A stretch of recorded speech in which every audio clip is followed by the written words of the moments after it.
Coucou, bonjour tout le monde. Bonjour mes étoiles. Une fois de plus, je suis avec vous. Je suis heureuse de vous retrouver aujourd'hui. Vraiment, c'est une grâce de pouvoir partager avec vous ce que Dieu me met à cœur tout le temps. Dieu me parle, il me demande de parler, de dire ça, de dire ci, voilà. Et c'est vraiment un plaisir pour moi d'échanger avec vous toutes les fois que j'ai l'occasion. Donc aujourd'hui, nous allons parler des empathiques et de la femme empathique en couple. C'est ça. Nous allons parler de la femme empathique en couple. Voilà, ses caractéristiques, comment elle réagit en couple, comment elle réagit en relation. Et aussi l'homme, c'est pareil pour l'homme, que ce soit la femme ou l'homme, ça va être à peu près les mêmes caractéristiques. Donc voilà. Et pour ceux qui savent, je suis sur cette chaîne YouTube. Dès le départ, je parlais des empathiques parce que je suis moi-même empathique. Et c'est plus facile de dire ce qu'on a vécu, de raconter un peu ce qu'on est. Et c'est souvent les empathiques qui font des vidéos empathiques. Qui font des vidéos empathiques. Donc, si vous retrouvez dans tout ce que je dis, ça veut dire que il y a de fortes chances que vous soyez vous-même un empathique. C'est quoi un empathique? Voilà, toutes les fois, je dois définir un peu ce que c'est. Et je dis souvent, c'est des gens qui apportent la joie dans le monde, qui sont très joyeux, qui sont très solaires, qui c'est des gens qui absorbent beaucoup d'énergie, l'énergie des autres, qui sont des créateurs, des artistes, voilà. Si vous voulez vraiment, j'ai une vidéo qui parle vraiment de c'est qui les empathiques, qu'est-ce que c'est qu'un empathique, comment reconnaître un empathe, même votre enfant. J'ai une vidéo où je donne plusieurs signes, comment reconnaître un enfant empathique dès le bas âge. Dès le bas âge, ils ont des facultés euh, précoces, très précoces même. Déjà enfants, hein, ils sont très très précoces, que ce soit dans le langage, dans, dans plusieurs choses, hein, dans la connaissance, la curiosité, ils posent beaucoup de questions, ils sont très curieux, très intelligents, voilà. Et ça continue en grandissant. Aujourd'hui, nous allons nous focaliser sur la femme empathique en relation ou les empathiques en couple. Voilà. Généralement, les empathiques en couple ont presque les mêmes caractéristiques, que ce soit l'homme ou la femme. Et nous allons parler de ça aujourd'hui. C'est-à-dire, si vous êtes un normal pensant, si vous êtes une personne normale et que vous avez épousé un empathique, cette vidéo vous concerne. Si vous êtes vous-même un empathique et que vous êtes marié ou vous vivez en couple avec un autre empathique ou un non-empathique, c'est-à-dire une personne normale, cette vidéo également vous concerne. Ou si vous connaissez quelqu'un qui a les mêmes caractéristiques que je vais citer tout à l'heure, vous pouvez lui partager la vidéo, ça le concerne. Voilà. C'est en fait apprendre à vivre avec eux, savoir qui ils sont réellement, pour pouvoir savoir comment ils fonctionnent et ne pas tout le temps se dire que c'est des gens qui ont des problèmes. Non, ils n'ont pas des problèmes. Ils sont comme tout le monde, ils ont des défauts, ils ont des qualités, de très bonnes qualités aussi. Voilà, qu'il faut savoir reconnaître parce que beaucoup dans le monde n'ont pas ces qualités-là. Parce que c'est des gens encore aujourd'hui qui, qui aiment le vrai, qui aiment l'authentique, qui disent la vérité, qui sont sincères, qui sont honnêtes. Et c'est très, très rare de nos jours de trouver des gens comme ça qui gardent encore leur potentiel d'honnêteté intact. Voilà, c'est des gens qui ne savent pas mentir, qui ne savent pas cacher, qui ne savent pas faire semblant. Et de nos jours, on a vraiment 98% de la population, c'est des menteurs, c'est des faux culs, des gens qui font semblant d'être avec vous, qui ne sont pas avec vous, hein, qui rigolent, mais qui font des faux rires. Voilà, hein, Et donc, quand vous avez un partenaire comme ça, vraiment, c'est une chance et vous devez savoir apprécier cette chance et déjà la reconnaître déjà les qualités de cette personne qui auront certainement avec certains défauts, hein, parce qu'il n'y a personne qui est parfait.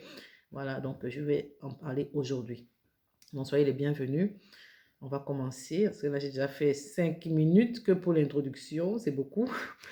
Donc, c'est Elisabeth, comme d'habitude, pour vous servir. Donc, nous allons voir 10 points, rapidement, 10 points de la femme ou de l'homme empathique en couple. 10 points.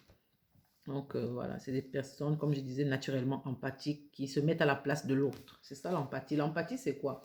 C'est se mettre à la place de l'autre. C'est-à-dire, quand quelqu'un souffre, quand quelqu'un a son problème, ça devient comme votre problème. C'est ça l'empathie. Être un empathe, c'est quelqu'un qui réagit toujours dans le bon sens pour aider l'autre qui a une situation, un problème. Même quand vous n'avez pas de problème, si un empathique est à côté de vous, il va ressentir vos émotions. Même si vous faites semblant de cacher votre problème, il ressent que vous avez un problème. Il a cette capacité de pouvoir ressentir vos émotions. C'est simplement ça. Et donc, c'est des personnes c'est un peu difficile pour eux de trouver l'amour.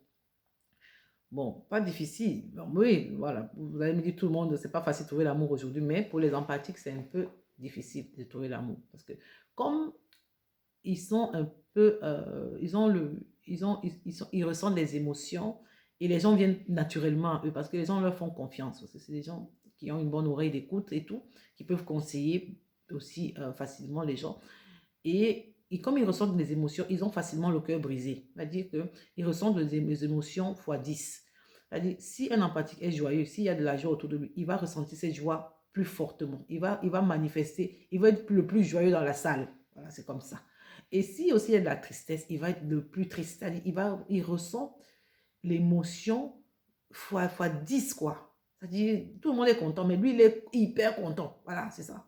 S'il est joyeux, il est hyper joyeux. S'il faut aussi être triste là, il est hyper triste. C'est-à-dire, tout le monde est triste, personne ne pleure. Lui, il va pleurer même. C'est-à-dire, la tristesse là, cette émotion le traverse de façon forte.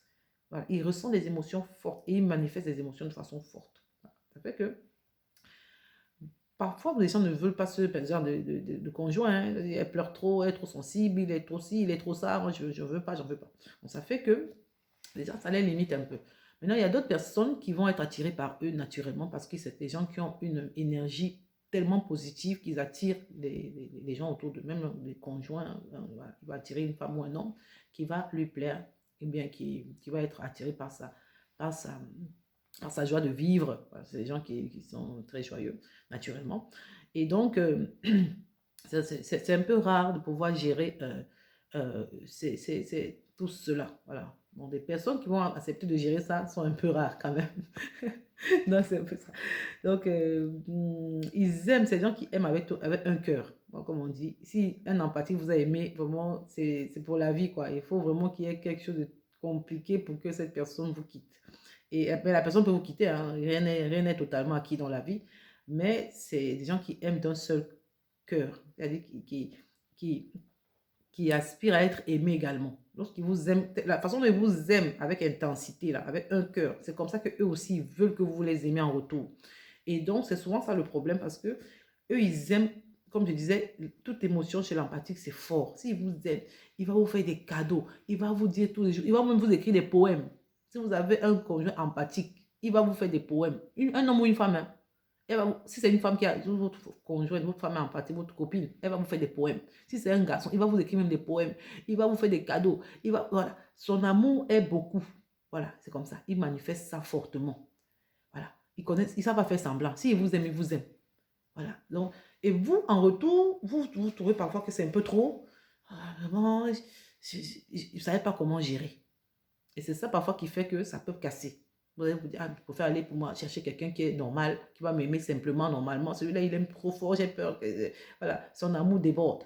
Non, c'est juste qu'il vous aime et c'est sa façon de manifester, de montrer l'amour qu'il a pour vous. Peut-être vous pouvez lui dire comment le faire ou lui dire que vraiment, au lieu de s'il fait plutôt comme ça, voilà, vous allez l'amener à grandir aussi dans la relation.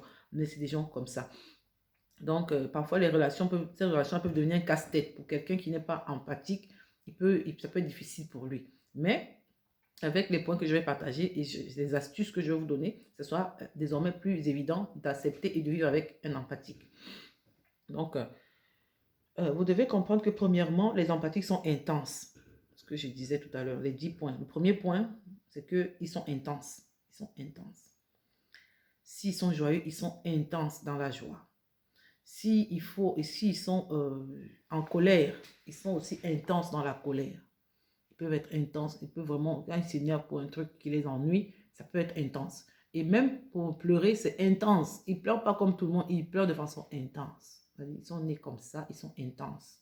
Je n'ai pas dit brutaux, hein, pas la même chose. Ils sont intenses, ils vivent l'émotion du fond du cœur, c'est-à-dire ça les transperce. Et ça peut être une émotion qui est vers eux ou vers une autre personne. Même l'injustice. Si par exemple on fait du mal à quelqu'un d'autre devant eux, ils vivent une injustice, ça va leur faire mal. Il aura mal comme si c'est à lui qu'on a fait. C'est ça l'empathie. Voilà. Donc, quand vous avez quelqu'un comme ça dans votre vie, vous devez apprendre et- à canaliser ses émotions, son intensité, apprendre à le gérer. Voilà. Parce que c'est des gens, pour un tout et pour un rien, il peut pleurer, il va pleurer. Ils ont la larme facile parce ils sont émotionnellement, euh, ils sont sensibles, voilà.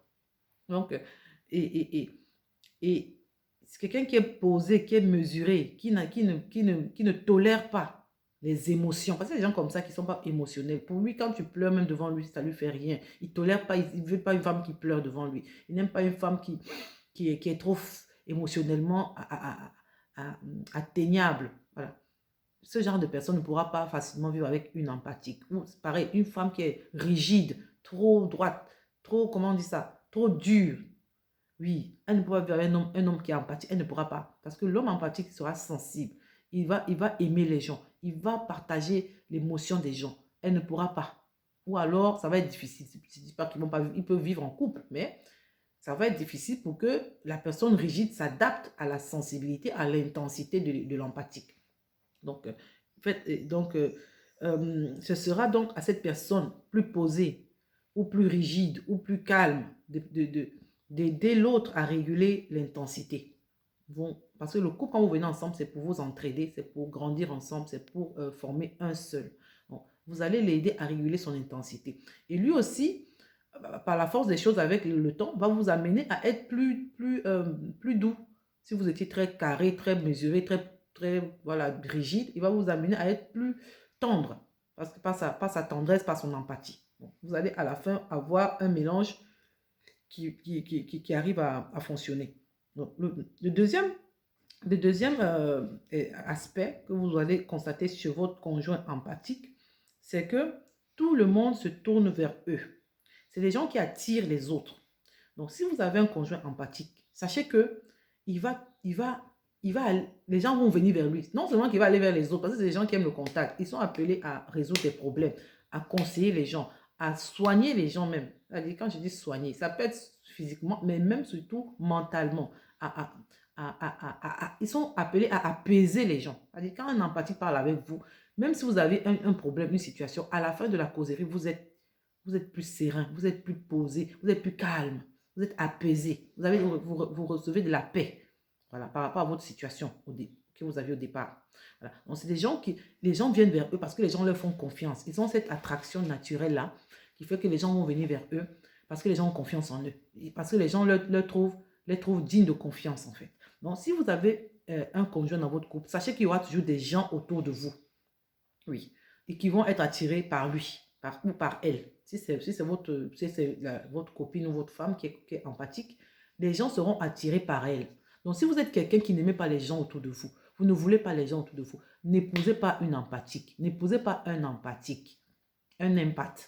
Voilà. C'est des gens qui attirent les autres. Ils ont une aura, ils ont une lumière, ils ont une joie de vivre, ils ont quelque chose qui fait que les gens ont besoin de leur parler. Les gens ont besoin de se confier à eux. Voilà, c'est comme ça, c'est Dieu qui a fait comme ça. Voilà. Et ça ne sert à rien de bloquer ça. C'est-à-dire, non, je ne veux pas que tu parles aux gens, je ne veux pas que les gens viennent ici, je ne veux pas que les gens te visitent, je ne veux pas que les gens rentrent dans portail, je ne veux pas que les gens viennent dans ma maison. Ça ne sert à rien. Si les gens ne viennent pas, quand votre conjoint va sortir pour aller au travail, ses collègues vont se confier à elle ou à lui.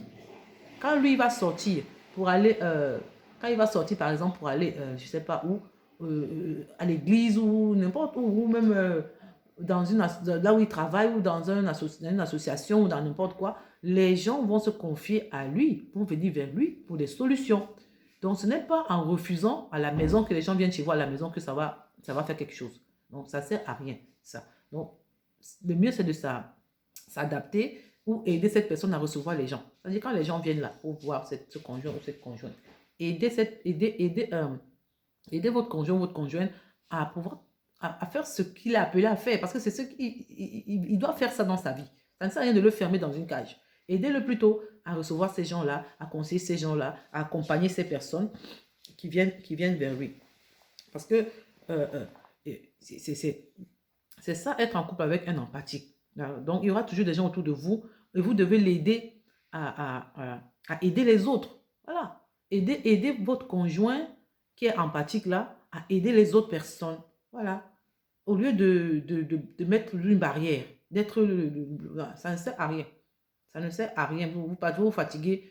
Si ce n'est pas aujourd'hui, c'est demain. Cette personne empathique va aider les gens. Donc, de plus tôt vous le comprenez, plus tôt vous l'aidez à faire le travail qu'il a appelé, il est venu sur la terre pour faire. Parce que c'est ça. Pas, on ne vient pas comme ça. Les empathiques ne viennent pas se balader sur la terre. Non. Non. Vous allez voir, c'est des personnes très énergétiques, des personnes qui savent ce qu'ils veulent, qui savent ce qu'ils ont à faire, qui savent, voilà. Et même quand les gens viennent même quand les gens viennent vers elles pour avoir de l'assistance, le conseil et tout, elles ont les mots justes pour aider ces personnes-là. Ça ne vient, c'est pas quelque chose de prévu. Ils ne préparent pas ça. C'est comme ça dans leur tête, ça vient comme ça. C'est Dieu qui les révèle, c'est l'univers qui les révèle ces trucs-là, ces conseils, ces révélations, ces mots justes pour pouvoir apaiser les cœurs. Ils sont naturellement comme ça. Donc, aidez-les plutôt, assistez-les et vous-même prenez part à ça.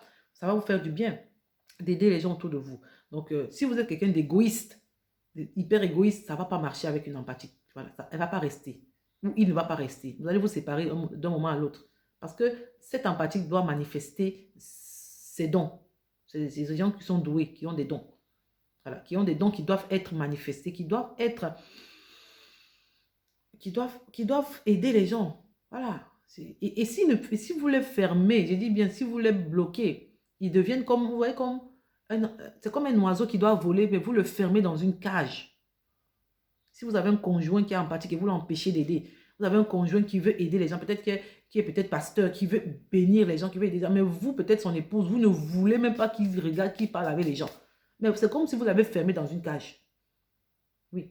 Parce que je dis, pourquoi je parle de pasteur? Il y a pasteur et pasteur. Il y a des pasteurs normaux et il y a des pasteurs empathiques. Ou bien, ça c'est juste un exemple quand je prends pasteur. Ça peut être même un médecin. Il y a des médecins normaux, il y a des médecins empathiques. Même dans la vie de tous les jours, il y a des ingénieurs normaux, il y a des ingénieurs empathiques. Quand quelqu'un est empathique, je veux dire, ça dit que en tant que médecin, tu es appelé à aider tout le monde. En tant que pasteur, tu dois aider tout le monde. Mais si tu, en plus d'être médecin ou en plus d'être pasteur, tu es empathique, c'est-à-dire que au-delà de ton sacerdoce, au-delà de ton métier qui est d'aider les gens, tu es foncièrement appelé à aider les gens. C'est-à-dire, si tu n'étais... L'empathie, c'est quelqu'un qui, même s'il ne travaille pas, même s'il n'est pas pasteur, même s'il n'est rien, il marche dans la rue comme ça, il doit aider les gens. C'est ça l'empathie. Il va ressentir les émotions des gens, il va vouloir aider les gens. Donc maintenant, si quelqu'un qui est né comme ça, que c'est sa raison de vivre, c'est aider les gens. Vous, en tant que conjoint, vous ne voulez même pas voir les gens autour de lui. Vous lui interdisez de voir les gens. Attendez, vous êtes en train de détruire sa vie en fait. Ça ne va pas marcher. Donc franchement, je ne sais pas pourquoi je stresse sur ce point-là, mais c'est capital de comprendre que quand vous avez quelqu'un qui aime aider les gens, ne le découragez pas. Au contraire, aidez-le. Aidez-le. Parce que si il ne fait pas ça, c'est comme si il est mort. Oui, vous l'avez tué mentalement. Vous voyez l'oiseau qui ne peut pas voler qui est dans la cage. Il est malheureux. Il est malheureux. C'est-à-dire, il va être marié avec vous. Il va faire ce que vous lui demandez de faire. Ou elle va rester là, faire ce que vous lui demandez de faire. Mais elle ne sera jamais heureuse. Donnez-lui même l'or. Donnez-lui même, je ne sais pas. Donnez-lui même n'importe quoi. Cette personne ne peut pas être heureuse si elle n'aide pas les gens. Parce que c'est ça qu'elle est venue faire sur terre. C'est ça que lui, il est venu faire sur terre. Donc, comprenez ça très bien. Et quand vous l'avez compris, vous êtes tranquille. Vous allez bien vivre. C'est-à-dire, votre couple, votre mariage, va être harmonieux et tout va bien se passer par la grâce de Dieu. Donc, troisième caractéristique, c'est qu'elles ont beaucoup du mal à baisser la garde, à faire confiance. Voilà. C'est des personnes, surtout, je parle femme parce que je suis une femme, elles ont du mal à faire confiance aux gens. Puisqu'elles ont parfois, pour ceux qui ont eu des déceptions avant ou voilà, qui ont eu des relations difficiles, c'est difficile de faire confiance aux nouveaux partenaires. Et elles ne supportent mal les trahisons. Donc, comme je disais, elles le vivent intensément. Voilà, ça affecte leur mental, leur vie. Elles ont du mal à lâcher prise. En amour comme en amitié, hein, même l'amitié. C'est-à-dire, si elle a eu plusieurs amitiés qui n'ont pas bien marché, pour qu'elle s'attache à une nouvelle amie ou à un nouvel ami, ça va être un peu, ça va prendre du temps. Bon, c'est à cette personne-là, au nouveau conjoint, au nouveau partenaire, à nouvel ami ou au nouveau ami, de lui prouver que cette personne est digne de confiance, que voilà, tu peux me faire confiance malgré les relations que tu as eues avant. Je suis quelqu'un de confiance, je suis quelqu'un de bien, fais-moi confiance. C'est cette personne qui doit prouver à l'empathique que voilà, tu peux me faire confiance. Sinon, au départ, ça va être un peu Ils vont prendre le temps d'observer. Donc voilà. Et donc ne la poussez pas, ne le poussez pas à faire ce qu'il n'a pas envie de faire. Voilà, l'empathique est comme ça. Il ne faut pas le pousser à faire ce qu'il n'a pas envie de faire. Il ne le fera pas. Ou il le fera pour vous faire plaisir, mais au fond, il ne sera pas heureux. Il va mal prendre tout. Ou ça va casser. L'amitié va se casser. Ou la relation va se casser. Si vous le forcez à faire ce qu'il ne veut pas faire. Donc ne les forcez pas. Aimez-les simplement. Ils vont sentir. C'est des gens qui ressentent des émotions. Si vous les aimez simplement, sincèrement, ils vont sentir que cette personne même, ils vont s'attacher à vous. Voilà. Ne les poussez pas à faire ce qu'ils ne veulent pas faire. Voilà. Je veux que tu sois ceci. Avant, si tu veux que je t'épouse, fais ça. Les ultimatums, voilà, les menaces, ça ne passe pas avec eux. Ça va être compliqué. Voilà. Donc, le quatrième point, quatrième caractéristique des empathiques en couple, c'est qu'ils arrivent à lire dans leur partenaire. Ils arrivent à lire dans leur partenaire comme un livre ouvert. C'est-à-dire que il suffit que votre conjoint ou votre conjointe empathique vous regarde. Elle arrive à sentir. Ou bien quand vous parlez avec elle, comme ça. Ça peut être un dîner amoureux, un dîner quoi, je ne sais pas, aux chandelles ou quoi, même à la maison, vous pouvez parler simplement. Tout ce que vous dites, l'empathique ressent, je dis, ressent clairement, quoi. C'est tellement transparent. Si vous lui dites des mensonges, elle va savoir que vous êtes en train de mentir. Ça ne sert même à rien. C'est-à-dire qu'à un moment donné, moi, j'ai quelqu'un dans ma vie qui me disait, ben, tout ce que je fais en cachette, tu le découvres ouvertement. Tu me le dis, je ne sais même plus quoi faire. Tout ce que je veux dire, tu sais déjà en avance ce que je vais dire. Je vais dire, moi, je sais pas, je ne fais pas exprès. C'est juste que quand je te vois, je sens que voilà, là, c'est le mensonge que tu me dis. Là, c'est faux ce que tu me dis. Là, peut-être tu as dit une demi-vérité. Et là, tu as pas. Voilà, c'est des choses qu'on ressent, que les empathiques vont ressentir comme ça, sans rien faire, sans effort. Voilà, c'est ça, c'est l'un de leurs dons. Donc, il va lire en vous comme un livre ouvert. Si c'est votre conjoint qui est un homme, un empathique, si vous, sa femme, vous voulez faire quelque chose, vous n'avez même pas encore fait, vous préparez quelque chose, il sent déjà que vous voulez faire telle chose. Ou elle, votre conjointe, va sentir que vous voulez faire telle chose. C'est pareil aussi pour les gens autour de vous, de votre couple. Si votre femme empathique ou votre copine empathique vous dit que ton ami tel n'est pas bien, ton ami tel n'est pas bien, ton ami tel n'est pas bien, ton ami, ton collègue tel est méchant, je sens qu'il n'a pas une bonne énergie. Prenez ça en considération, s'il vous plaît. Parce que je connais des gens comme ça qui ne croyaient pas en ce que leur conjoint empathique leur a dit. Il a dit, non, fais attention à tel collègue. Il dit, ah non, toi, tu es comme ça, tu vois quelqu'un, tu ne connais pas quelqu'un, tu juges déjà la personne et tout, et tout, et tout. Comment tu fais pour... Et la personne s'est rendue compte à la fin que sa conjointe empathique qui lui disait avait raison. Parce que un jour, ce collègue-là a fait quelque chose au bureau qui était vraiment dramatique et tout, lui a fait un truc, lui a fait du tort. Il a dit, ah mais tu avais raison quand tu m'avais dit que tel collègue n'était pas bien, tel collègue était comme ci, comme ça, comme ça. Voilà. Et cette personne, et elle n'a pas eu besoin de vivre avec lui. Hein. Elle a vu peut-être 15 minutes, 20 minutes, elle a détecté cette mauvaise énergie, malgré que la personne rigole, parce que les gens qui ont des mauvaises énergies sont en train de rigoler. Oui, oui, mais nous, on arrive à voir l'énergie qui est derrière. Et si on avertit quelqu'un par rapport à ça, si un empathique vous dit que telle personne, vraiment, je ne sens pas cette personne-là, prenez ça au sérieux, voilà, essayez d'analyser un peu, essayez aussi d'enquêter par rapport à ça. Voilà. Ou bien, un jour ou l'autre, vous allez voir que ça va se manifester d'une manière ou d'une autre. Voilà. Donc, elle repère instantanément les hommes. Les femmes empathiques repèrent instantanément des hommes qui sont là pour blaguer, des aventuriers. Elles savent, elles sentent que celui-là, c'est un aventurier. Ça ne vaut même pas la peine de s'engager. C'est-à-dire qu'en couple, dès le faux dragueur, c'est-à-dire quelqu'un qui vient là seulement pour s'amuser, elle détecte direct. C'est-à-dire, c'est comme ça sent, elle sent cela du bout du nez. Que celui-là, ça ne vaut même pas la peine. Que je lui accorde même un rendez-vous, quoi. Il dit que quand il drague même, te donne rendez-vous, tu ne pars même pas. Parce que ça pue. Ça pue que lui, là, voilà. C'est quelqu'un qui il va parler loin avec toi. Donc, tu sens cela. Voilà. Dès le début, hein. Parce que quelqu'un qui fait semblant, qui se donne une fausse image, vous sentez que ça ne va pas aller loin. Donc, vous ne vous engagez même pas. Voilà, c'est ça la femme empathique. Elle va sentir que celui-là, c'est un plaisantin. C'est quelqu'un qui n'a rien à apporter, dans la relation, qui ne veut même pas aller loin. Voilà. Donc, c'est quelqu'un qui va aussi vous raconter ses rêves. Parce que le plus souvent, les empathiques, c'est des gens qui ont des rêves, des visions, des révélations. quand ils dorment la nuit, même en journée, Dieu leur parle, l'univers leur parle, ils reçoivent des rêves prémonitoires, voilà, ils ont plein de trucs. Et cette personne, si vous êtes marié à un conjoint empathique ou une femme empathique, elle va souvent vous raconter ses rêves. Et si vous êtes quelqu'un qui ne croit pas aux rêves, ça va être compliqué. Si vous ne croyez pas que Dieu peut parler à quelqu'un par des rêves, ça va être compliqué. Même vous, une femme, si votre mari est empathique, peut-être vous, la femme, vous ne rêvez jamais. Vous ne connaissez même pas que les rêves existent. Il y a des gens comme ça qui ne croient pas que Dieu parle par les rêves. Mais si vous avez vous avez un homme, un copain ou un mari qui est empathique, il va souvent vous raconter ses rêves. Voilà. Parce que vous êtes son conjoint, il n'a personne d'autre à qui raconter. Et si vous ne croyez pas en ça, ça va être compliqué. Voilà, dans la relation, vous ne serez pas à l'aise. Vous allez toujours vous dire que mais lui, pourquoi il raconte toujours des choses? Laisse-moi tes rêves là, laisse-moi tes histoires là. Voilà, je ne crois pas en ça et tout et tout. Et il ne sera pas épanoui dans une relation où vous ne croyez pas en lui, vous pensez qu'il invente des rêves et tout. Non. Donc, il y a cet aspect-là qu'il va falloir aussi gérer, qu'il va falloir accepter que voilà, votre conjoint empathique reçoit des messages, voilà. Et voilà, accepter ça et l'encourager dans ce sens. Parce qu'il ne fait pas exprès. Quand on dort la nuit, tout le monde en ferme les yeux. Personne ne dit, Seigneur, je veux rêver ça, je veux rêver ci.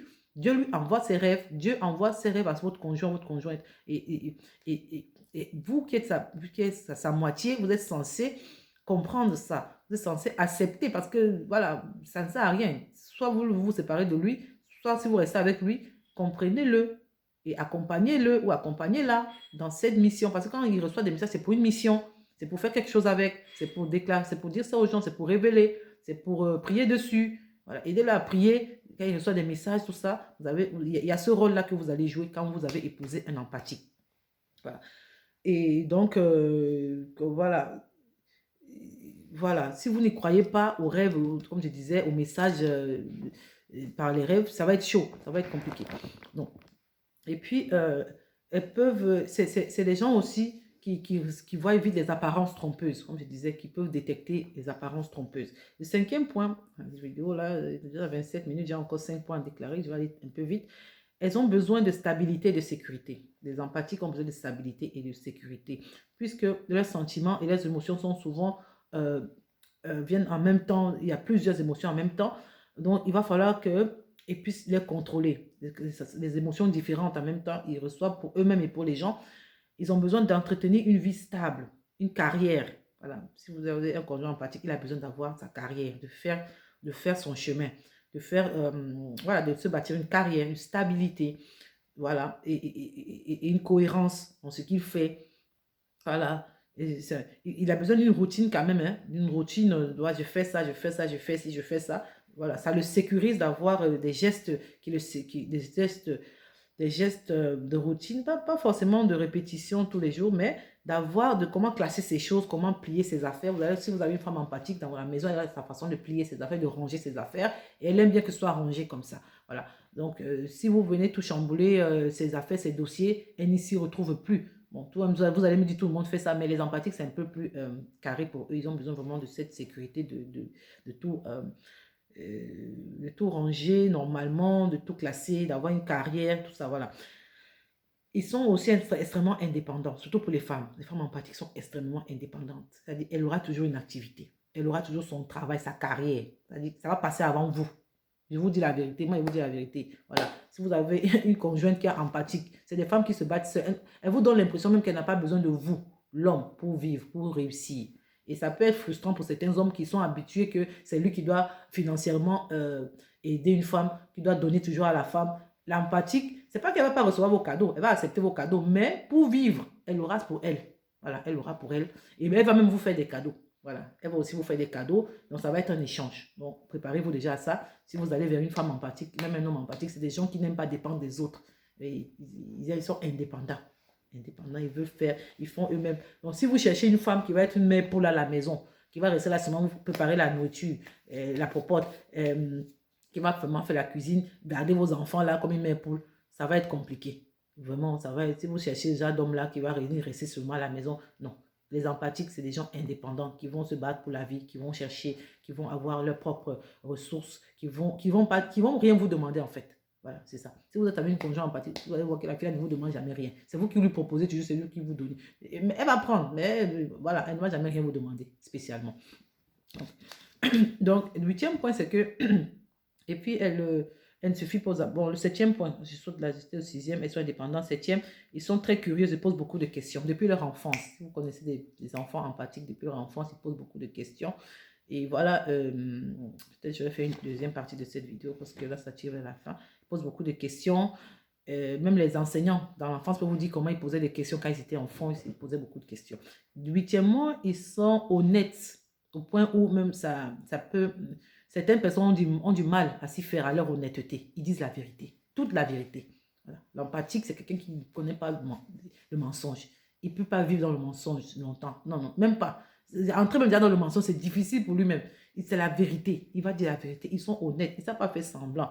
Donc, si vous n'aimez pas entendre la vérité, si vous n'aimez pas les choses, quand vous dites la vérité, ne mariez même pas une empathique. Ça ne va pas marcher. Vraiment. Et donc, mais la vérité qui vous dit aussi va vous aider à grandir. Quand il vous dit la vérité comme ça va vous aider à grandir et à vous épanouir, à être quelqu'un de meilleur. Donc, c'est ça. Et puis, c'est des gens aussi fidèles. Dixième, qu'est-ce que j'ai dit? Honnête, honnête, c'est le huitième point. Neuvième point, elles savent ce qu'elles veulent. Les femmes empathiques savent ce qu'elles veulent. Voilà. Et elles savent aussi ce qu'elles ne veulent pas. C'est des femmes qui ne se mettent pas dans n'importe quoi. Voilà, si vous êtes, voilà, elles n'aiment pas, essayons. Hein, viens, on va essayer. Il y a Kato Vanda. Même si vous allez rester là 1, 2, 3, 1, 2 ans, troisième année, elle va partir. Elle n'aime pas les expérimentations. Essayons pour voir. Non, elles savent ce qu'elles veulent. Si elles veulent ça, elles savent aussi ce qu'elles ne veulent pas. Je ne veux pas un aventurier, quelle que soit la forme qui vient. Je ne veux pas, je n'en veux pas. Et puis, elles ne se forcent pas dans les trucs. Voilà. Et puis, dixièmement, elles sont très fidèles. Ils ou elles sont fidèles. Les empathiques, que ce soit un homme ou une femme, ils sont fidèles. S'ils vous aiment, c'est une seule fois, c'est avec un cœur. Et ils ne vont pas vous tromper en même temps. Même s'ils veulent finir avec vous, commencer une autre relation, ils vont d'abord vous dire. Ça va d'abord finir avec vous avant de commencer. Ils ne vont pas être en deux. Voilà. C'est des gens qui sont tellement fidèles. Si vous avez trouvé vraiment un empathique dans votre vie, c'est une chance, c'est une grâce pour vous. Et vraiment que Dieu vous aide vraiment à pouvoir cheminer avec cette personne sans encombre. Donc, comme je disais, ils ont besoin aussi, voilà, ils ont besoin qu'on leur laisse leur temps. Voilà, il y a même plus de 10 points. Ils ont besoin qu'on leur laisse leur temps pour pouvoir méditer, pour pouvoir être calme, pour pouvoir ressasser, parce qu'ils ont plusieurs émotions et des idées qui viennent en même temps. Pour pouvoir canaliser tout ça, ils ont besoin de temps, de se recharger, parce que c'est des gens qui se fatiguent, qui s'épuisent, hein, parce qu'ils reçoivent beaucoup d'émotions, beaucoup de messages en même temps. Ils ont besoin de se calmer, de se recharger régulièrement. Et puis, c'est des personnes qui n'aiment pas être envahies, c'est-à-dire par les mauvaises nouvelles, par exemple, le journal, des grandes populations, comment on dit ça, des foules. Là où il y a beaucoup de gens, là où il y a beaucoup de bruit, des trucs comme ça, ils n'aiment pas trop. Même s'ils sont en conférence, si la conférence dure, il y a beaucoup d'heures, ça commence à les épuiser, ils sont plus concentrés, voilà, ils n'aiment pas être envahis par Parce que là où il y a beaucoup de gens, il y a beaucoup d'émotions en fait. Et comme c'est des éponges à émotions, ils ressentent beaucoup de choses, voilà, là où il y a beaucoup de monde en fait. Vous parlez des mauvaises nouvelles, le journal par exemple, si on parle de qui tel a tué qui, tel a tué qui, ils vont ressentir souvent, ils vont être mal, voilà, donc il faut être là aussi pour ça, il faut être là pour eux. Voilà. C'est des conjoints qui demandent beaucoup d'attention, mais qui vous donnent aussi beaucoup d'amour, qui vous donnent beaucoup de joie, qui vous donnent... Et puis, c'est des personnes créatives. C'est des personnes qui ont beaucoup de joie. Ils sont très joyeux. C'est-à-dire que quand vous vivez avec eux, c'est comme un rayon de soleil, toujours en train de rire, toujours en train de communiquer la joie, la vie. C'est des gens comme ça. Et voilà, ils apportent de l'harmonie en fait dans votre couple, dans le monde même, hein, tout autour de tous ceux qui les connaissent savent que c'est des gens qui apportent beaucoup de joie. Voilà, donc c'est un peu ça. J'ai un peu rapidement traversé comme ça ces points-là. Et je pense qu'on va s'arrêter là parce qu'on est déjà à 34 minutes. Ça, voilà, c'est un peu long cette vidéo. Et voilà, je vous reviens pour une autre vidéo prochainement. Que Dieu vous bénisse, portez-vous bien mes étoiles. Et vraiment, vraiment, bonheur et grâce à vous. Que Dieu vous bénisse vraiment et vous éclaire dans tous vos projets, dans tout ce que vous voulez faire. Et que voilà, que vous ne manquez de rien. Vous ne manquez pas sa direction surtout. Vous ne manquez pas ses révélations, ses informations, les instructions. C'est très important. C'est ça la sagesse. Quand on a la sagesse, on a tout. Que Dieu vous bénisse abondamment. Au revoir, bisous.